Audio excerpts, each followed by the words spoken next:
Hello everyone, welcome to my channel. So friends, आज हम लोग लैंग्वेज पढ़ेंगे। ठीक है friends, language is equal to grammar. ठीक है, लैंग्वेज ग्रामर का कम्प्लीमेंट्री है।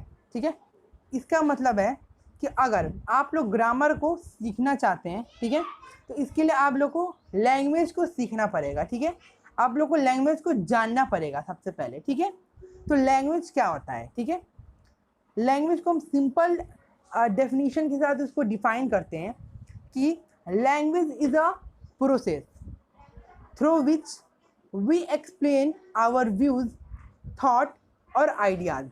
ठीक है, लैंग्वेज क्या है? लैंग्वेज एक प्रोसेस है। प्रोसेस मतलब क्या? प्रक्रिया। ठीक है, जिसके द्वारा हम अपने व्यूज़ को, आइडियाज़ को, थॉट को लोगों के सामने क्या करते हैं?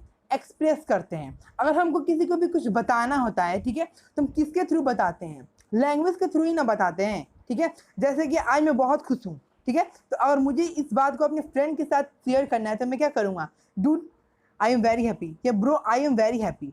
तो bro I am very happy, ये क्या एक सेंटेंस है? ठीक है, तो ये एक लैंग्वेज है। कौन सा लैंग्वेज है? ये इंग्लिश लैंग्वेज है। ठीक है, तो हम अपने फीलिंग को शेयर करने के लिए, इमोशन को शेयर करने के लिए हम लोग लैंग्वेज का इस्तेमाल करते हैं। उसी चीज़ को हम लैंग्वेज कहते हैं। Got that? अब बात करते हैं लैंग्वेज के टाइप्स का। ठीक है, तो लैंग्वेज बेसिकली 3 टाइप का होता है।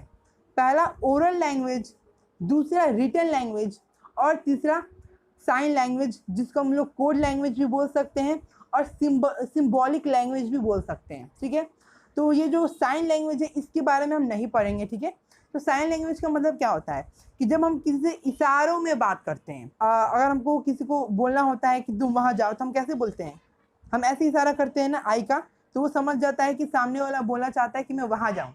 या फिर सपोज एक एग्जामिनेशन हॉल में, ठीक है, एक लड़का बहुत पढ़ाई में तेज है, बहुत पढ़ाकू है, ठीक है, और उसके बगल में जो लड़का बैठा है वो चीट कर रहा है। ठीक है, तो वो लड़का सर से कैसे बोलेगा? ठीक है, और वो सर से इशारे में बोलता है तो वो कैसे बोलेगा? ऐसे आ करके बोलेगा ना। ठीक है, तो इसका मतलब क्या हुआ? वो सर को इशारा कर रहा है कि सर आप यहाँ पे आओ, ये लड़का चीट कर रहा है। तो इसको साइन लैंग्वेज कहते हैं। ठीक है, और इसमें हम लोग क्या करते हैं कि अपने इमोशन को, फीलिंग को हम लोग मुंह से बोल के व्यक्त नहीं करते हैं, बस इशारों से व्यक्त करते हैं। Like WhatsApp emoji. ठीक है, व्हाट्सएप इमोजी में बहुत सारा इमोजी है। तो व्हाट्सएप इमोजी में बहुत सारे इमोजीज होते हैं, जैसे सैड का, हैप्पी का, एंग्री का, जितने भी हमारे डिफरेंट टाइप्स ऑफ मूड्स होते हैं, ठीक है, वो सारे मूड्स के हिसाब से इमोजीज होते हैं। ठीक है, तो व्हाट्सएप पे जब हम चैट से बात करते हैं ना, तो नॉर्मली हमें पता नहीं चलता है कि सामने वाले का मूड क्या है।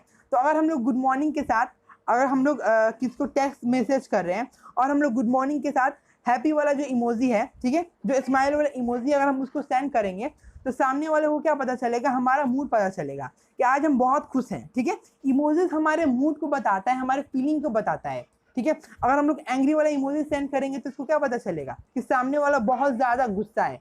ठीक है, या फिर आप बहुत बार ट्रेवल करते हो तो रोड पे आप देखते होगे कि यहाँ से जाने मना है, यहाँ पे खतरा है, वो रेड कलर का जो निशान होता है, ठीक है, खतरे का जो निशान होता है, या फिर डायरेक्शन के लिए बहुत सारा निशान होता है कि यहाँ से आप टर्न होंगे तो आप नारनिया पहुंच जाएंगे, यहाँ से थावे पहुंच जाएंगे, यहाँ से अंधेरी वेस्ट पहुंच जाएंगे। ठीक है, वो डायरेक्शन, ठीक है, वो भी एक साइन लैंग्वेज में होता है। ठीक है, जो हम लोग को बताता है कि हम लोग को किस डायरेक्शन में जाना है।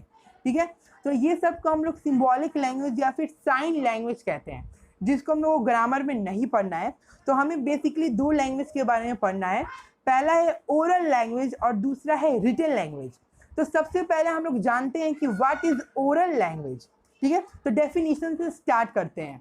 सो ओरल लैंग्वेज का डेफिनेशन है कि when we express our thought by speaking, it is called oral language. इसका हिंदी निकालते हैं।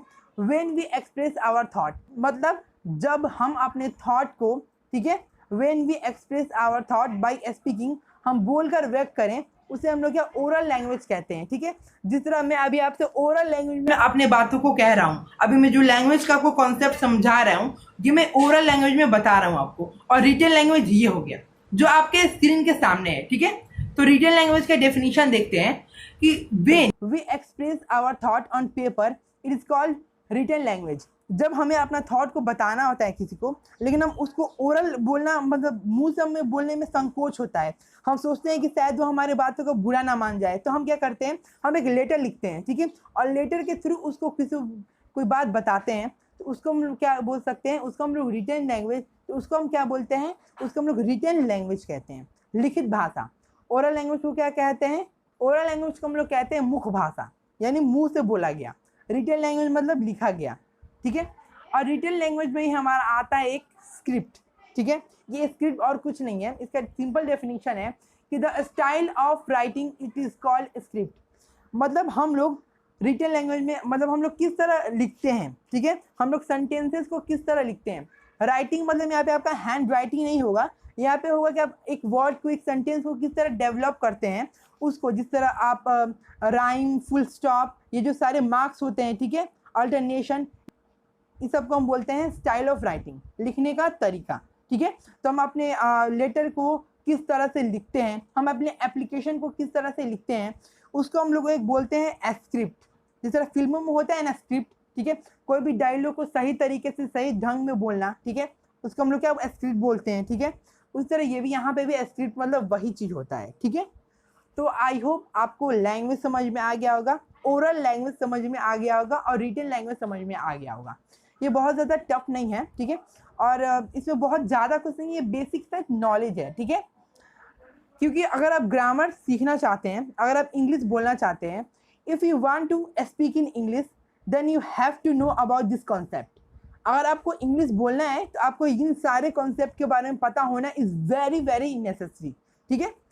बहुत लोग क्या करते हैं कि उनको ग्रामर में सबसे पहले वो टेंस से स्टार्ट करते हैं, लेकिन सपोज आप टेंस से स्टार्ट करते हो तो टेंस में सेंटेंस आता है, ठीक है, वर्ब आता है। अगर आपने सेंटेंस के बारे में नहीं जाना है, आपने वर्ब के बारे में नहीं जाना है, तो आपको क्या टेंस समझ में आएगा।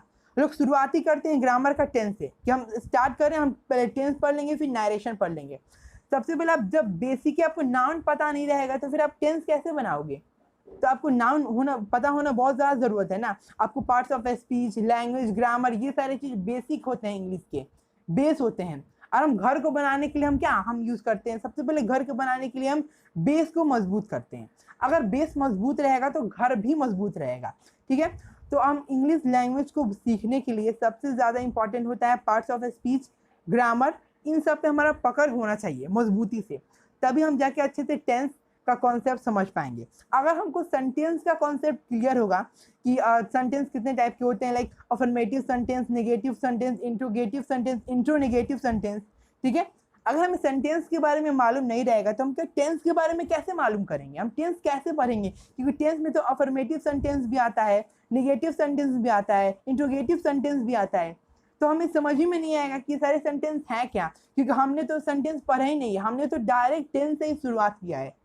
तो डायरेक्ट आप टेंस से शुरुआत आप कभी मत कीजिए, आप बेसिक से शुरुआत कीजिए, इंग्लिश ग्रामर से आप शुरुआत कीजिए। सबसे पहले लैंग्वेज सीखिए, parts of speech, noun, pronoun, adverb, verb के कितने फॉर्म होते हैं, ये सब कुछ जब आपको नॉलेज रहेगा तब आप टेंस यूँ बना पाएंगे। टेंस इतना कोई हार्ड चीज़ नहीं है टेंस बनाना, लेकिन अगर आपको टेंस से पहले जो बेसिक सा नॉलेज है, जो बेसिक कॉन्सेप्ट है, अगर आप इसके बारे में नहीं जानते हैं तो सॉरी टू से आप टेंस नहीं सीख पाएंगे। टेंस कोई रटने वाला चीज़ नहीं है, टेंस एक ऐसा चीज़ है कि हमको ज़िंदगी भर माइंड में डाउनलोड करके उसको रखना है। आप कॉन्सेप्ट को डाउनलोड करके आपको माइंड में रखना है, क्योंकि टेंस से ही हम लोग इंग्लिश बोलते हैं। टेंस सबसे बड़ा अहम भूमिका निभाता है हमारे इंग्लिश स्पोकन में, कि हम किस तरह इंग्लिश बोलते हैं। क्योंकि हम टेंस में ट्रांसलेशन सीखते हैं हिंदी टू इंग्लिश, कि हम हिंदी से कोई भी सेंटेंस को इंग्लिश में कैसे कन्वर्ट करें, ये हम कहाँ से सीखते हैं, हम टेंस से ही सीखते हैं। तो ये बहुत ज़्यादा इंपॉर्टेंट होता है कि हम टेंस का अच्छे से नॉलेज लें। और टेंस का अच्छे से नॉलेज हम तभी लेंगे जब हमें बेसिक पता होगा, ग्रामर पता होगा, पार्ट्स ऑफ स्पीच पता होगा, नंबर पता होगा, जेंडर पता होगा, तो हम टेंस अच्छे से पढ़ सकते हैं, ठीक है। क्योंकि टेंस में वर्ब आते हैं। अब मान लीजिए सिंगुलर सब्जेक्ट के साथ आपको सिंगुलर वर्ब यूज़ करना है, प्लूरल सब्जेक्ट के साथ आपको प्लूरल वर्ब यूज़ करना है, तो ये सबको को पता होना चाहिए ना कि सिंगुलर क्या होता है, वर्ब क्या होता है, ठीक है। और ये सब को आपको पता होगा तो आप टेंस आराम से बना सकते हैं, आप ट्रांसलेट कर सकते हैं। क्योंकि टेंस बहुत ईजी, बहुत आसानी से समझ में आने वाला कॉन्सेप्ट है। टेंस बहुत जल्दी समझ में आ जाता है, टेंस समझने में बहुत ज़्यादा समय नहीं लगता है, ठीक है। तो आप लोग अगर अच्छे तरीके से इंग्लिश ग्रामर सीखना चाहते हैं तो स्टार्टिंग से स्टार्ट कीजिए। अगर आपको ये वीडियो अच्छा लगा है तो अपने दोस्तों के साथ शेयर कीजिए, ठीक है। और अगर आप इस वीडियो में जो मैंने बताया वो आपको पहले से ही पता था, डोंट वरी, ऐसा ज़रूरी नहीं कि अगर हमको कोई चीज़ पहले से पता होता है तो उसका हम नॉलेज ले लिए तो वो गलत हो गया। इससे क्या होता है, वो चीज़ और पक्का हो जाता है हमारे दिमाग में, पूरा हमारे दिमाग में फिट हो जाता है वो चीज़, ठीक है। तो अगर आपको ये वीडियो अच्छा लगा है तो दोस्तों के साथ शेयर करें, ठीक है। मेरे चैनल को सब्सक्राइब करें और हाँ, इस वीडियो को लाइक करें और कमेंट में भी मुझे बताएं कि आपको मेरा वीडियो कैसा लगा। मिलते हैं नेक्स्ट वीडियो में, तब तक के लिए टेक केयर, बाय बाय।